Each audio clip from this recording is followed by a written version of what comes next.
Hello everyone, কেমন আছো তোমরা সবাই? আশা করি তোমরা সবাই খুব ভালো আছো। তো কালী পুজোয় কোথায় ঘুরতে গেলাম কিছুই তোমাদের সাথে শেয়ার করা হয়নি, তো চলো সবটাই তোমাদের শেয়ার করি। আর বাই দ্য ওয়ে, আমার লিপস্টিকের শেডটা কেমন লাগছে অবশ্যই কিন্তু জানিও।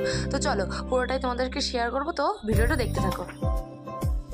সেদিন বেরোনোর যেহেতু কোনো প্ল্যানই ছিল না, হট করে প্ল্যান হলো যে সিলিন্দায় যাবো ঠাকুর দেখতে। তো এই যে ভাঙাচোরা রাস্তা পার হতে হতে চলে আসলাম। আসলে আমাদের এখানে না ভালোই পুজো হয়, কালী পুজোটা আমাদের এখানে ভালো বেশ বড় করেই হয়। তো রাস্তার উপরে একটা পুজো হয়েছিল, আর এখানে না এবারে ফাংশনও হয়েছিল।